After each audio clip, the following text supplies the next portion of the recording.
What's going on? You can't hear me, right? Now you can.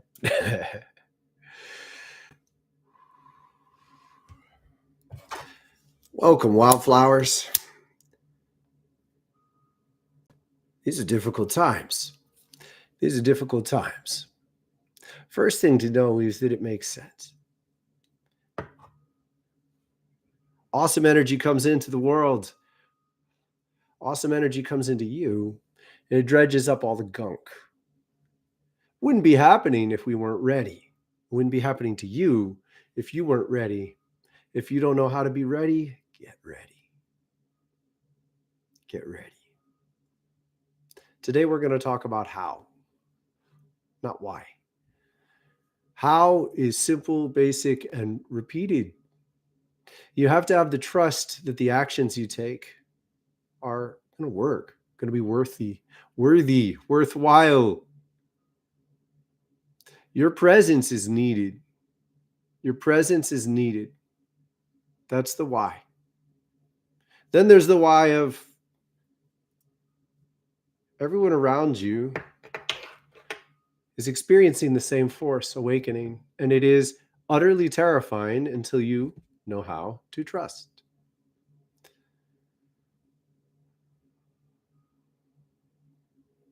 Once you trust, it's still terrifying, but it's different. The terror is contextualized. It's put in its place. You become bigger than it.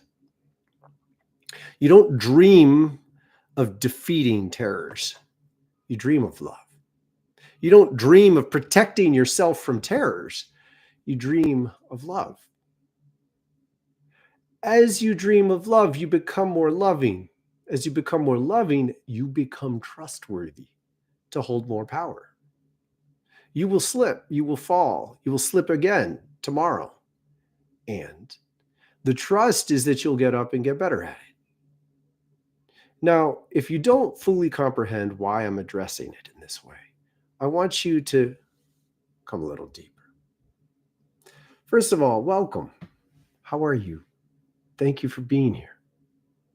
Your presence here, I hope, is part of this presence being a part of your life. To bring this presence into your life is a commitment. This presence is Thoth. Thoth has been here since humanity began, with many other beings. And the Elohim, as they are called, have always known, in fact, always shaped the story of the earth. As we awaken to remember universal consciousness, that plays out in more subtle ways in the world around us. And that looks like chaos for another 10 years. Now, let's be clear. None of this is worth holding. If you ride the chaos, you're going to go up with a fear. You're going to go down when it's defeated. You're going to go up with a new fear. You're going to go down when it's defeated. And you have to appreciate that if you pray to defeat the terrors, you will win. But it's going to be an excruciating ride. Very painful. And you'll be far less coherent to bless your family and to experience love. Now, I don't know about you all, but we've been experiencing too much turmoil around here.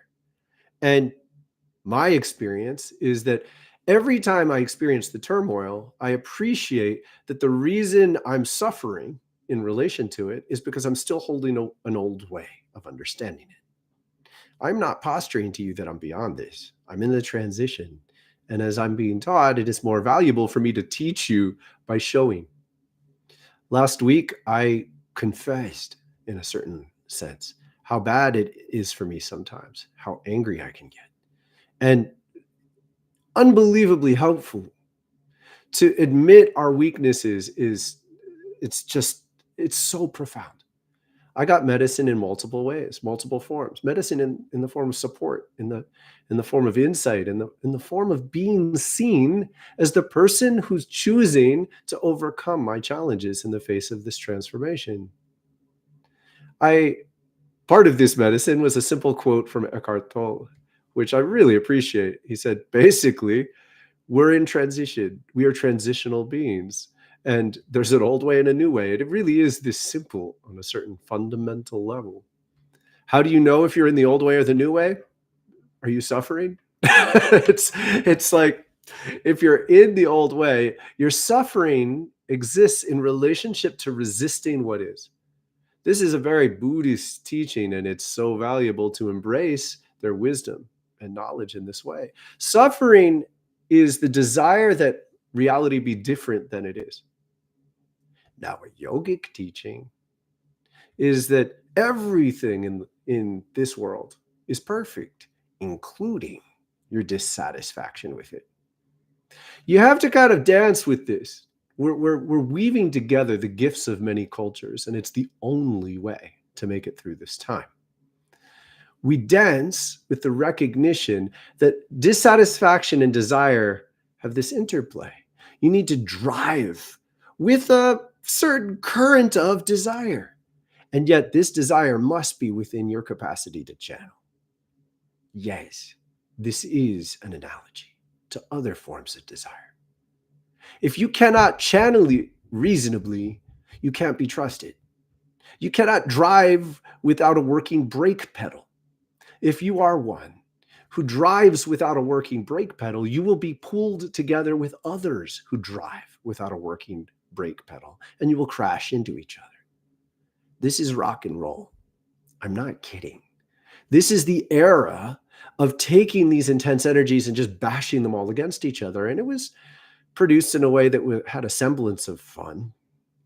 Although realistically, the suffering within this kind of a dance is terrible, terrible. Always reaching for something else, always reaching for more to overcome what is, always reaching for elsewhere, always reaching to return to a moment, a phase, a day, a night that worked and gets etched in your memory.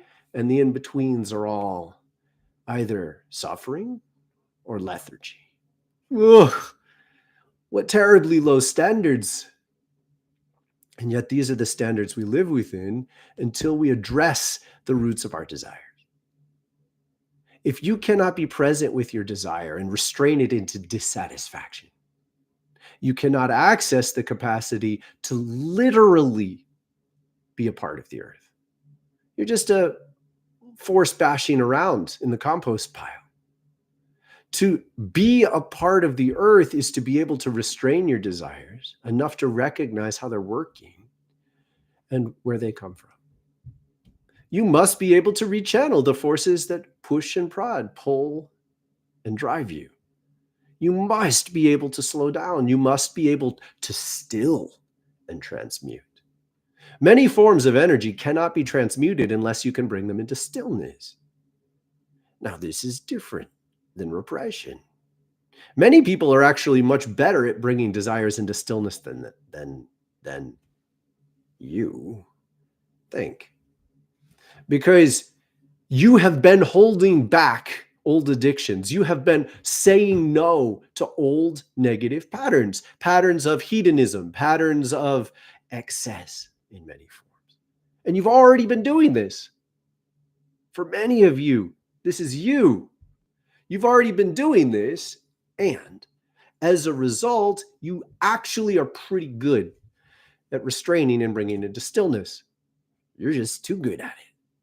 So we have these two polarities, excessive expression and excessive repression. Where are you on this spectrum? I urge you to ask yourself this question, because the best way I know to contend with these extremes is through your spiritual practice. The full moon, we're going to be launching a new approach, a new membership. It's a courses membership where you can get access to our courses and a session for $55 a month.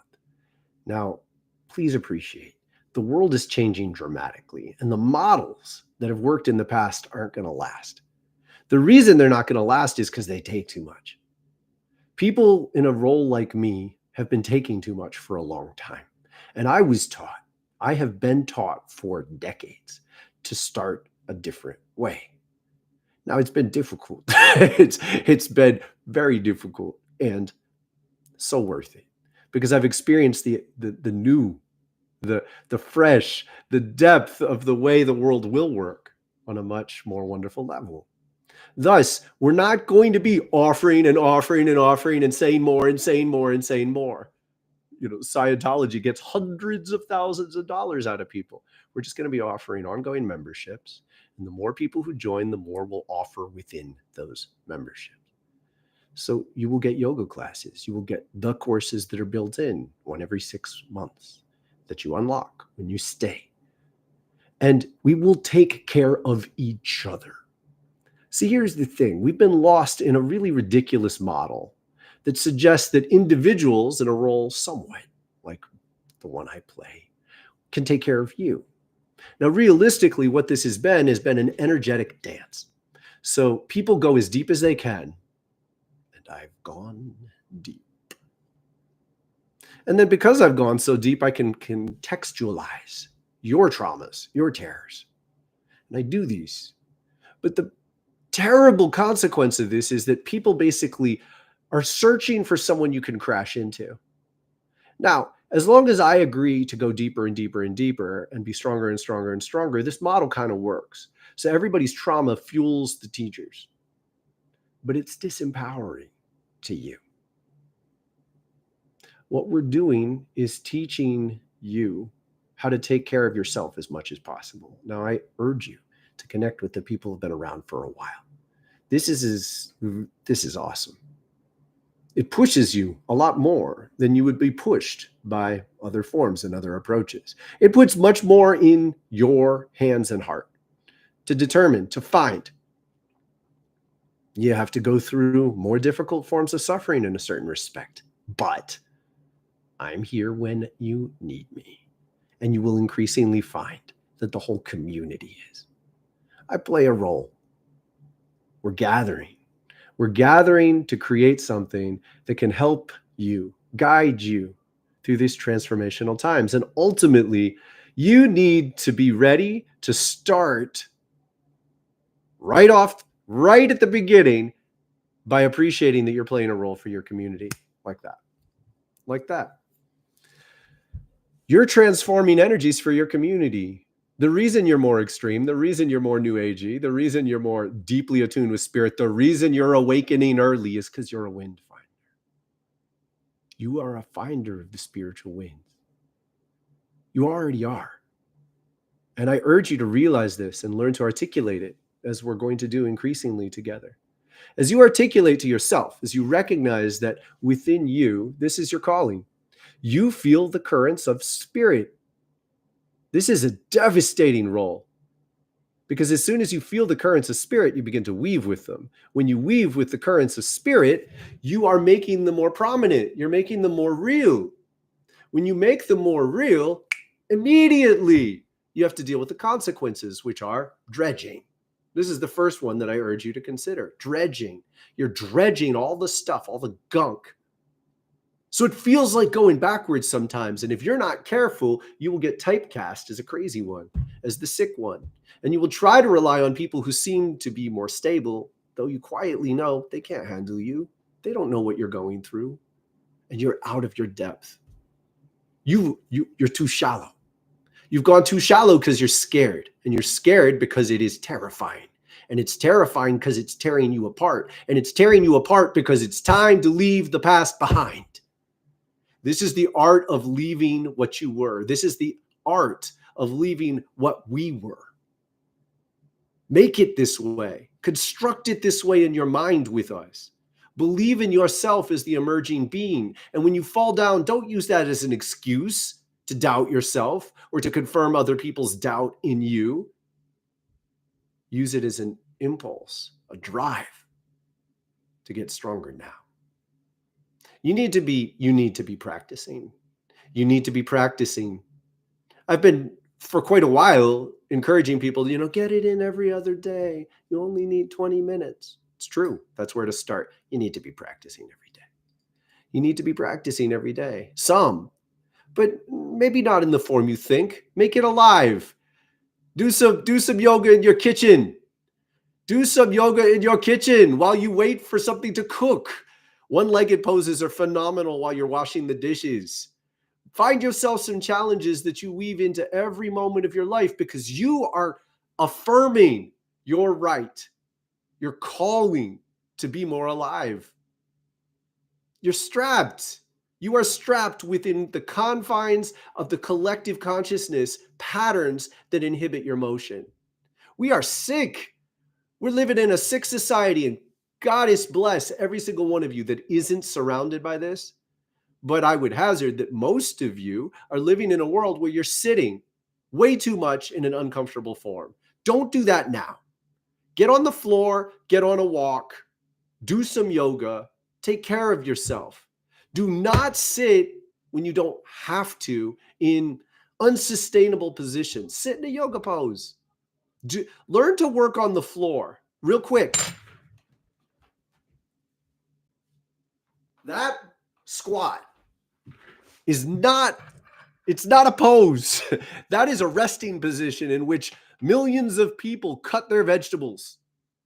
You need to reclaim your body. And in order to reclaim your body, you need to appreciate that the reason you feel lethargic is because you are trapped within the collective consciousness framework.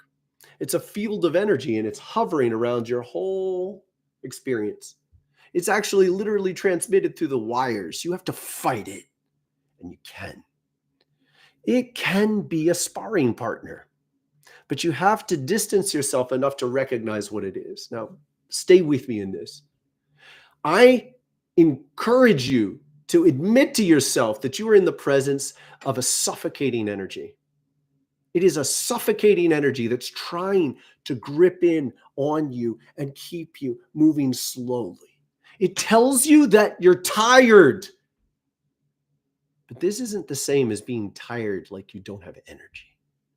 You are exhausted by the struggle that this force keeps you confined within. This force is not malicious per se. It's simply the resonance of how everyone else is moving. But some people don't. Some people do break through, walk down the street. Some people are running. I don't like to run. First of all, the only thing that would induce me to run is to run towards something, some situation in which my help and my presence is needed. I want to stay right stock still in the face of my terrors and find out what they are. Because for decades, I've learned how to do that. And you know what? They lose. They lose. Now, I've suffered more than I want to suffer, but I'm very good at this point. I know how to get beneath the terrors and dissolve them. I know how to be present in such a way they can't access. Malice itself, our carnivorous spiritual energy, has a very low threshold. It's actually very ephemeral. It's a veil. It's just a shimmering veil. You know how it gets its power? You believe in it. When you believe in it, it immediately gains depth.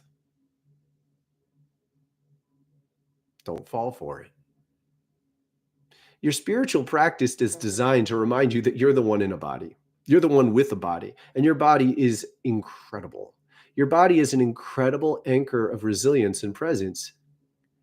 You got to take care of it. You got to take care of it. You got to love it. You got to love it, and you got to want to love it more. You got to want to find the edge of what you can do. You need to want this. Because as you want this, what you're doing is you're activating your intrinsic connection to the earth. And your intrinsic connection to the earth is more powerful than all these haunted forces. Now, it starts with this collective energy. If you took the majority of the people around you who resonate in a very similar way, they don't get up when they need to get up and stretch. They don't go outside when they need to get up and go outside. They don't drink water when they need to drink water. This is all likely true. This pattern collects. A lot of people are living in it, so it's like their vote gathers together and they're resonating. They're singing their song. They're singing their song. Don't get up. Don't get up. We got work to do.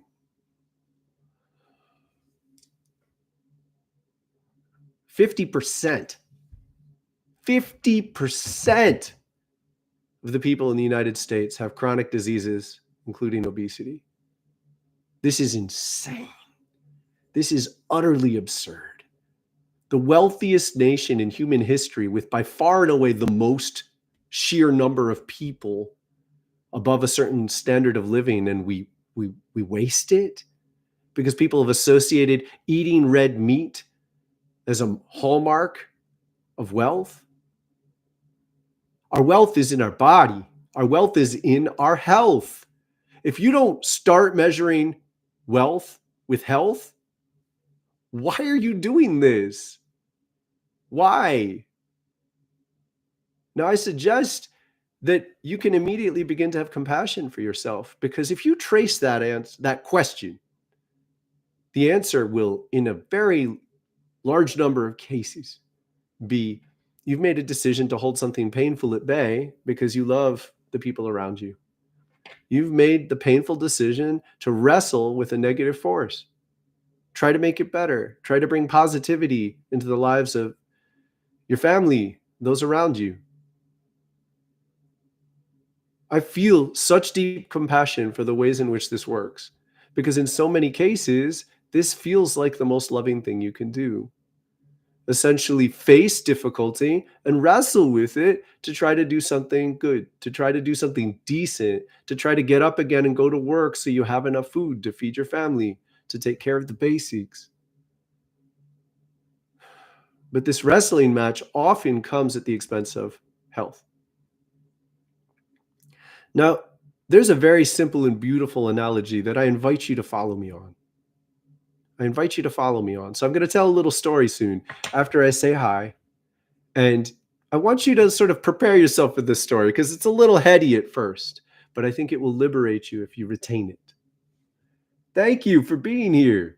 Thank you for your likes. Thank you for your time. I appreciate you. Sarah, thank you for being here. Chris, odd combo. You've been around for a while. It's time for you to come closer, perhaps. Angie, thank you so much for being here, Angie.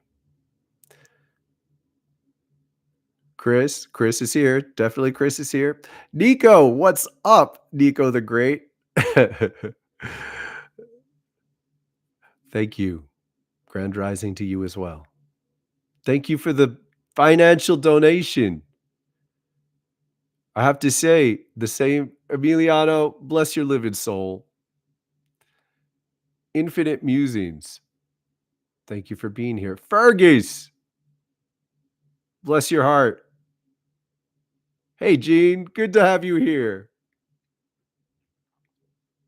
Kenya, good morning. All right, ready for story time?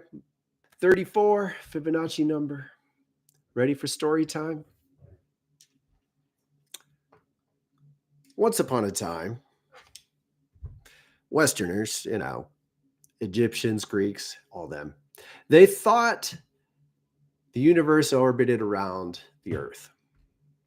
Now, they thought this because when you look up at the night sky, everything's going around in a circle, right? It seems to make sense. They got very good at measuring the motion of the stars and the planets. Now, they could tell the planets are different because they're moving in a very different trajectory, pretty much on the same circular path, all of them in this row, moving at a different pace. So they had a really good understanding of all these things out there and when they would be where. Their math was good. But to make sense of what was happening, they watched the planets, and the planets would go like this.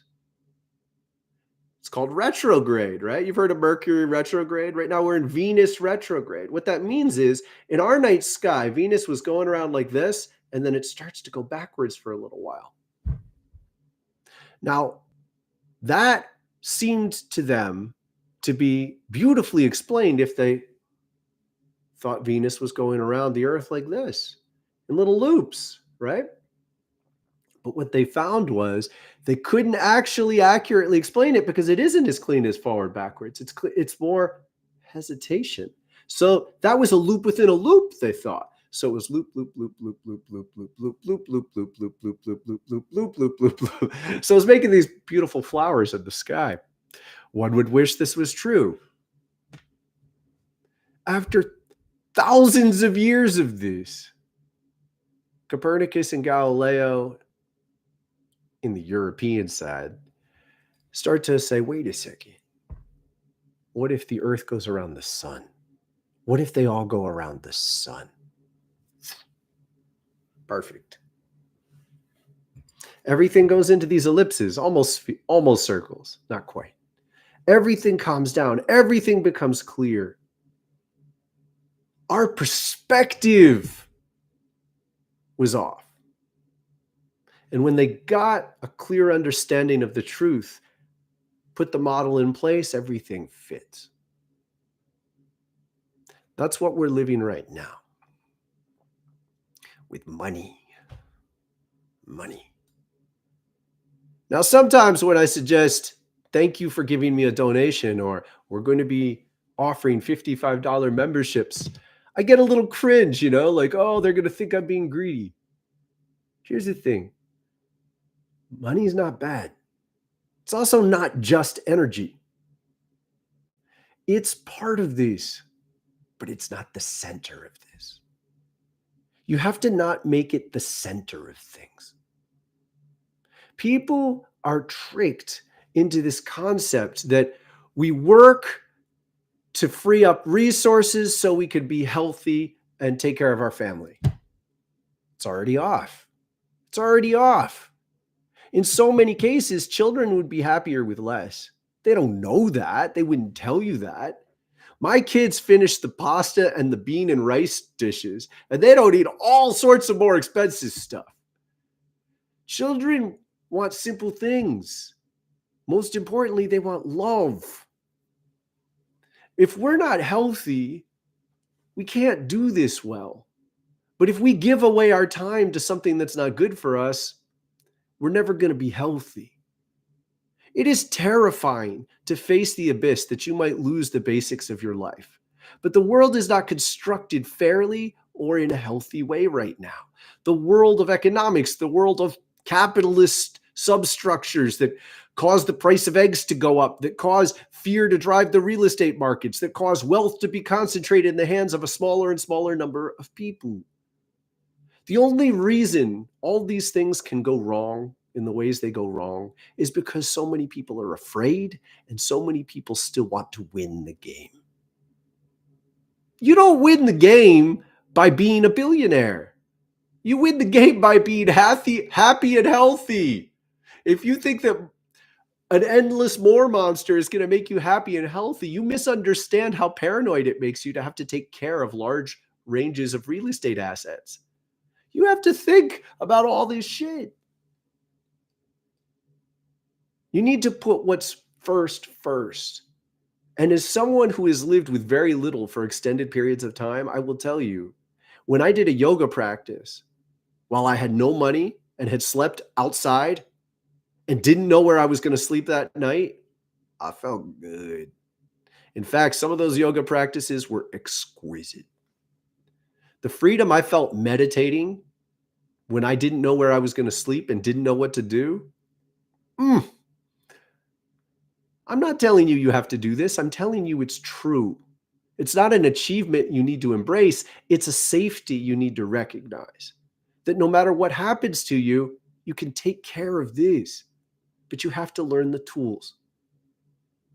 We are here to teach you those tools. And yes, if you want to come deeper, pay some money. I think it's an incredible setup. What we're trying to create and what I ask you to consider contributing to is a new form of healthcare. Now, we're going to go on another quick ride here, but I want to see what time are we at? 29. Perfect for a yoga break in a couple minutes, all right? We're going to launch a new form of healthcare, and I want you to understand how it works. I'll give you a little bit of why quickly, but I want you to appreciate how revolutionary this is. Thank you so much. Thank you, Martha. I'm very grateful. Now, what are we going to do? Quick yoga break. What are we going to do? What are we going to do? I'm not showing you my best today. I'm sick of I'm not trying to always be a show off. We're doing basics here, all right? Basics.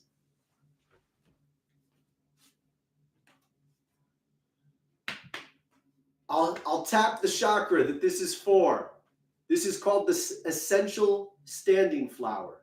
Don't leave. Learn this.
Now, look, I am not terrified of politics in the United States right now. A lot of devastating things are happening. I don't trust the characters in charge at all. It's deeply painful to have rapists in charge of my country. And I think one of the worst things happening, wait a second, did we lose volume here? Can you hear me? Somebody just confirm. I just got a message that my mic doesn't work. Dun, dun, dun, dun, dun, dun, dun, dun, dun. Awesome. All right. Yes, I will say it again. It is deeply painful to have rapists in charge of my country. And it's always been the case. It's always been like this. It's always been like this. It's just on the surface. I find that a little bit liberating in a sense. What we are confronting right now is a breakdown in reality as it has been. And that is terrifying in a lot of ways. Let me give you an example. A couple months ago, I had a nightmare in a form that I hadn't had since I was a kid in a certain regard. It was a really scary new form of creature. I woke up like, whoa, what the hell is that? Now I have to be scared of something I wasn't scared of before. Now in the nightmare, I prayed. It worked. I got out of it. So I teach my children this because I really want them to have such tools. And it's been working. Now, my son recently came to me and he's been getting into Minecraft, which I'm quite ambivalent about. And yet, it turns out that he describes one of the creatures in Minecraft, and it's very much like the creature I saw in my nightmare. Although, really, quite clearly, the nightmare creature is not originating from the game. The game's teaching the kids how to deal with their fears. And that softened my concern about what it is. We are coming into an era where our awareness, our spiritual awareness, is waking back up to the reality of the many forces that affect us.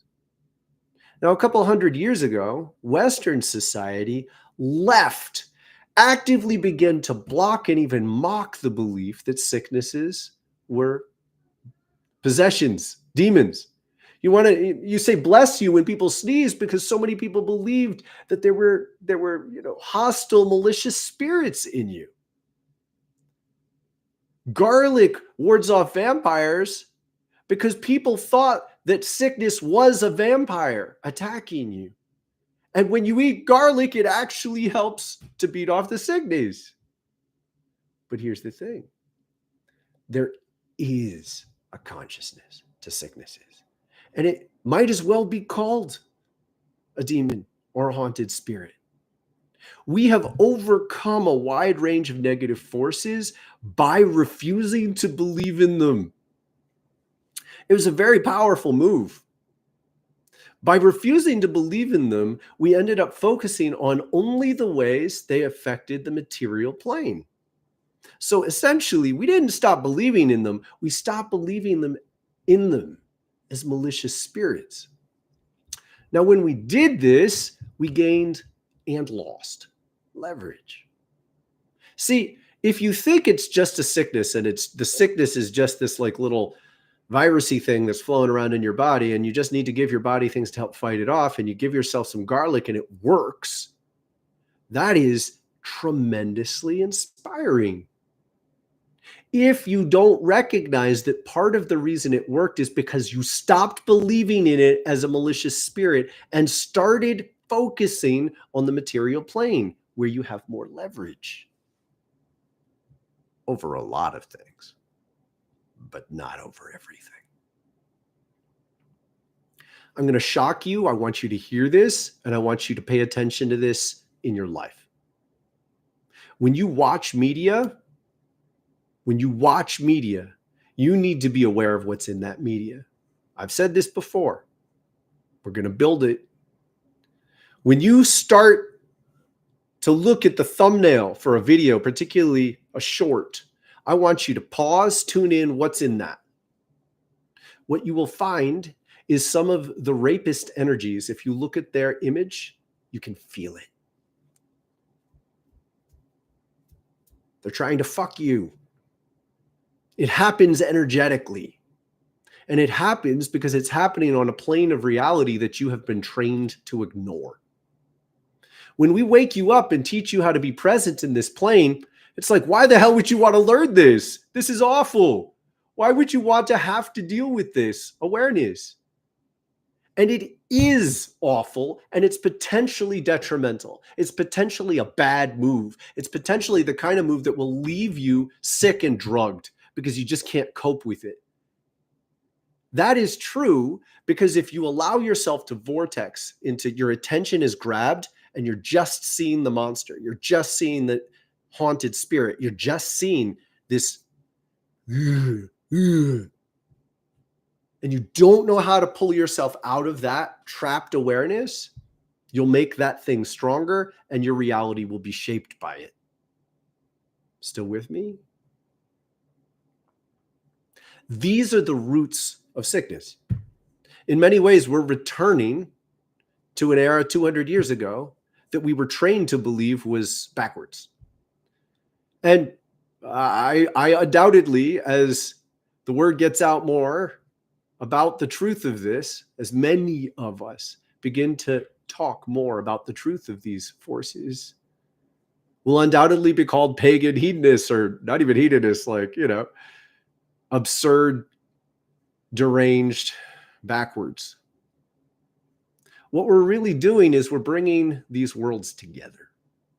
We're bringing the leverage of the material plane and all the medicines and approaches to health that we have on the material plane back into the engagement with these spirits.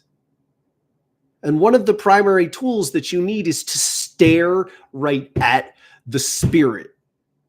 I am suggesting to you that many negative forces can be defeated in this way. And I mean it when I say defeated. They have a root. They have a foot. Thank you once again. Thank you, Angie. They have a root. Think of it as their foot.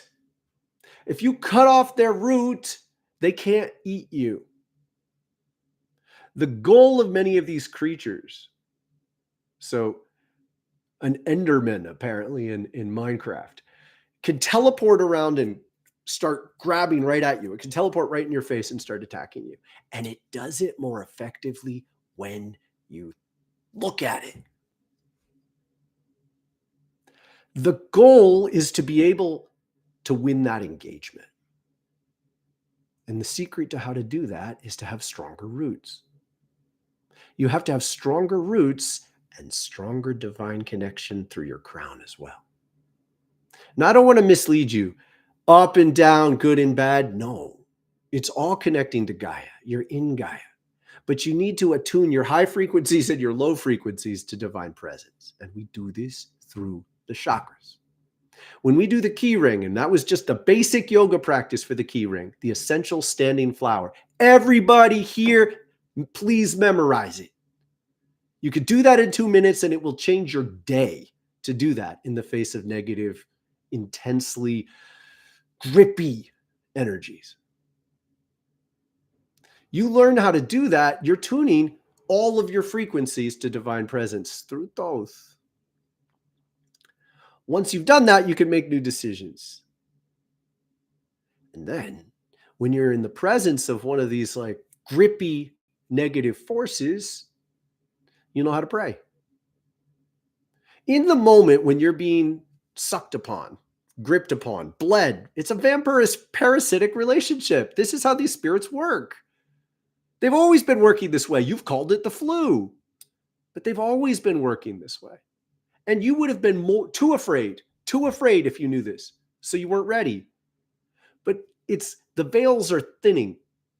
So you're already coming into touch with the reality of these things. And if you live in a sense of shrinking away from them, you're going to suffer too much.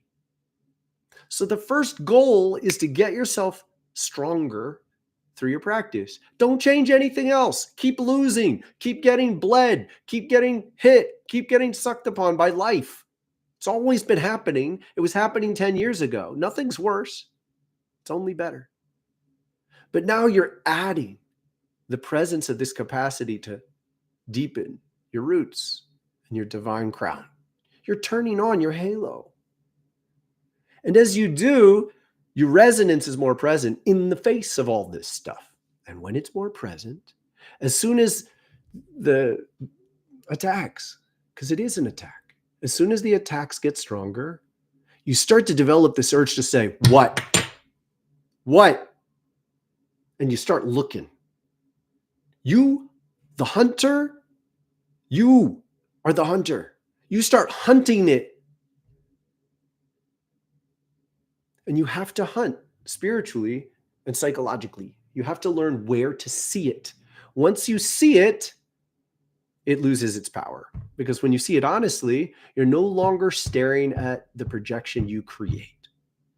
Such malicious forces are trying to get you to stare at them through your fears.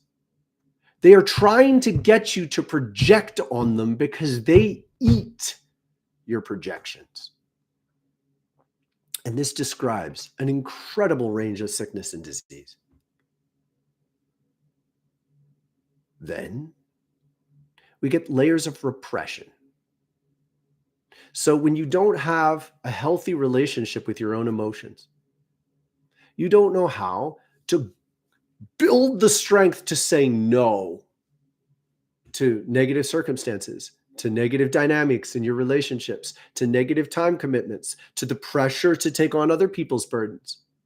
So if you repress your instinct to say no to such things, you get angry. If when you get angry, you disavow yourself, you doubt yourself because you got angry, you're missing your need to change your life. Huge root of sickness. Another form of sickness, false beliefs. You become trained to believe in reality in a way that is essentially a lie or a deep distortion. You're trained, you're forced because it's where your money comes from, because it's how your relationship is sustained, because your social dynamics depend on you believing in a certain way. This or this leader is good. This or this music is good. This or this socializing is fun. This or this indulgence is necessary. And your spirit is telling you no to these things. You have a gut instinct that says you don't want to go to that gathering. You have an intrinsic reaction against making physical when you don't want to.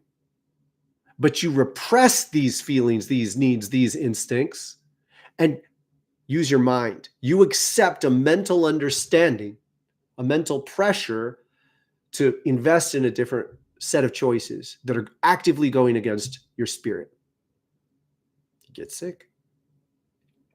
This is just a start. I've just addressed 3 dramatic ways in which people get sick. Doctors don't make as much money when people like me win. There are thousands of us moving into the world. We've been taught for years. Thousands of us have been taught more quietly for years, and we're being pushed together. And you can tell how our resonance harmonizes if you watch. You can tell who is pushing for their own popularity and money more than their calling. There are a lot of people in between right now. Like, they're trying to play both paradigms. They've got some good stuff, but ultimately they want to win. Just notice, just learn to notice. But you can watch me, and you can watch someone else, and you can watch someone else, and you can recognize we're part of the same calling. We have been trained to bring these truths into the world because the world needs a lot of support as we go through this transition. You need to know what to do when you start to become aware of all these dynamics. It's frightening. It's devastating.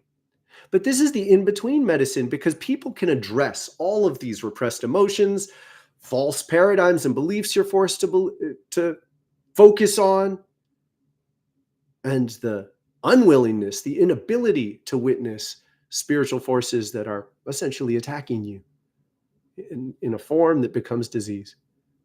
All of these things can become debilitating sicknesses, and they can all be addressed. They all must be addressed spiritually. Now, it doesn't solve everything. We're still using the other forms of support, but you must add this to your life. And in many cases, you can separate yourself from sickness and disease through your practice alone. And you can certainly transform the roots of sickness and disease before they become sickness and disease. A high proportion of cancers originate this way. Parkinson's and Alzheimer's are the result of a lifetime of denying the truth and repressing emotions. This is the work we're doing here. Please consider the end of the month. We'll be launching a deeper form of membership. And right now you can join the membership as it stands. Our community has the ability to connect with each other, share, be witnessed, support you in a new belief pattern. This is the most fundamental thing we're trying to do.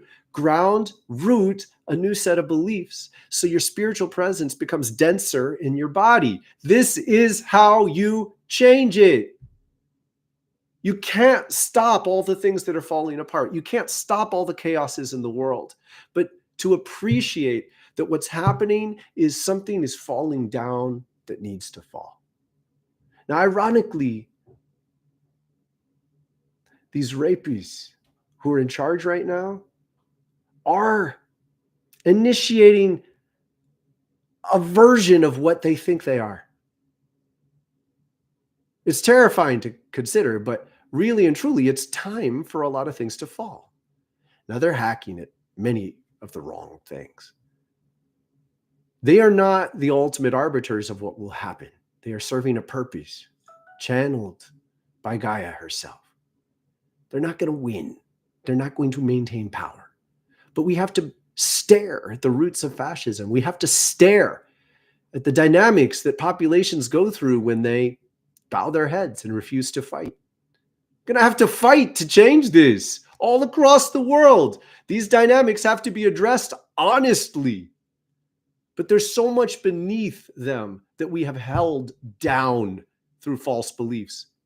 And it is more important that we open up the truth and reveal to ourselves the reality of living on earth with the inheritance of the cultural karmas that must be changed now. People are also getting sick from the presence of cultural karmas. And I'm going to tell you yet another dramatic and even devastating truth. And I want you to hold this one, and you won't be able to if you don't stick together.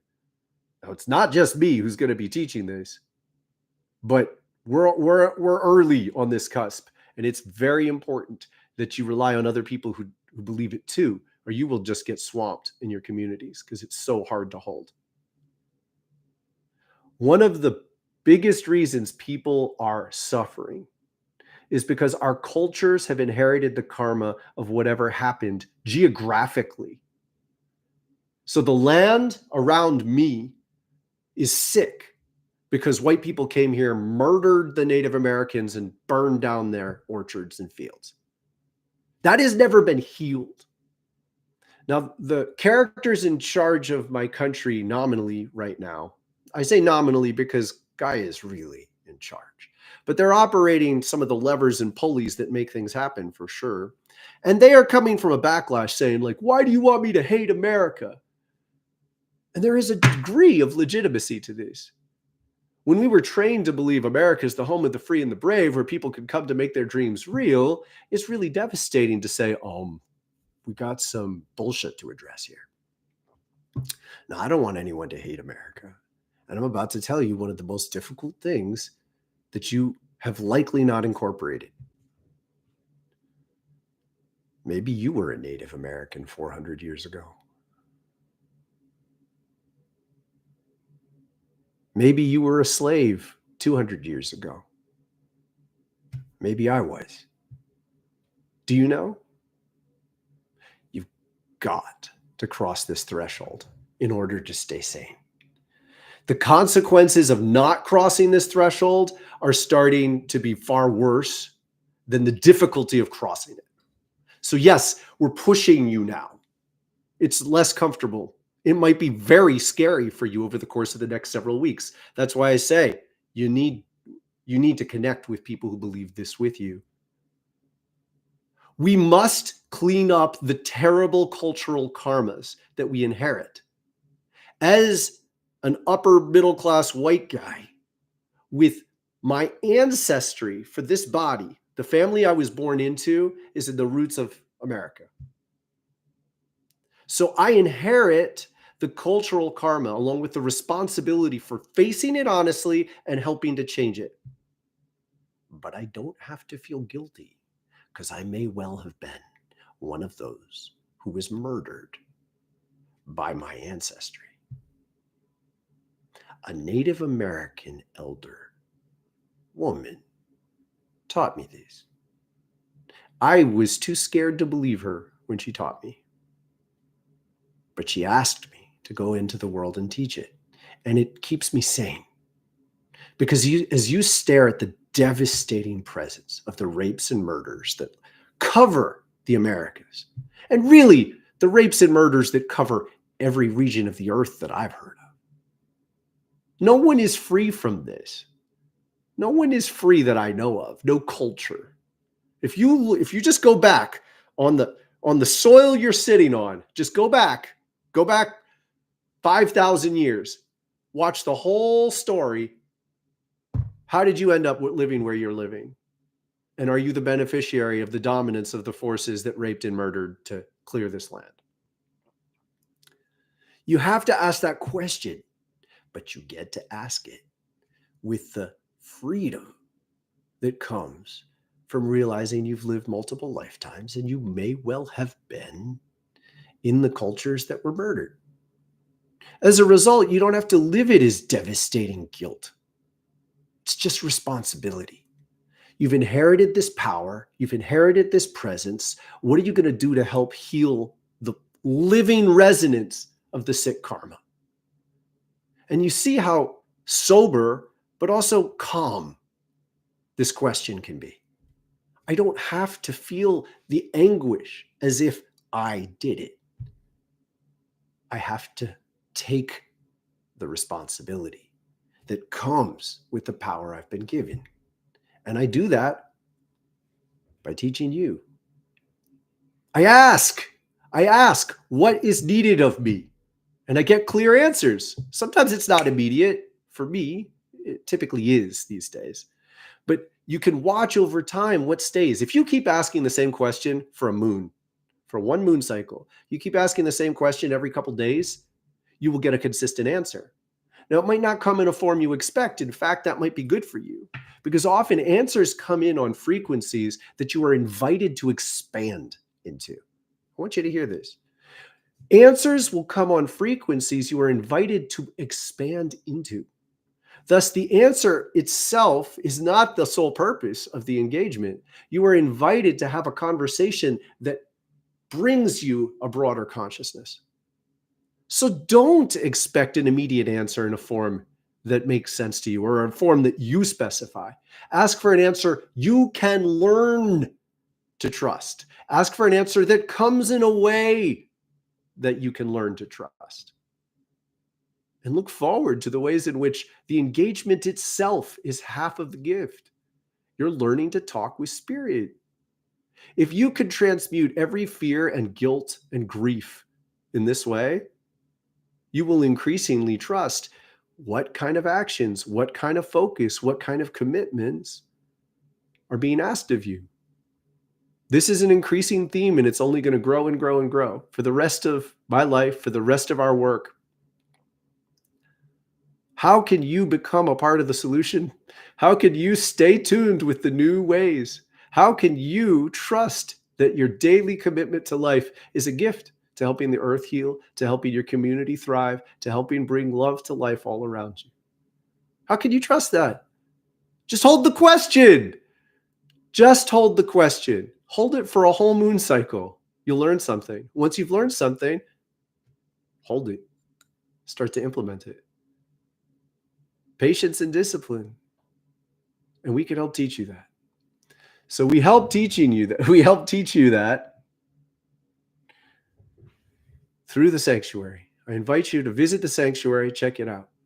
We have memberships already, and at the end of the month, new full moon, we'll be launching a deeper courses membership, which includes multiple live classes and a series of courses that'll last you at least 2 years. 2 years of engagement that will teach you how to activate your chakras, deepen your presence in your body, learn to communicate with your chakras to answer a wide range of the questions that trouble all of us.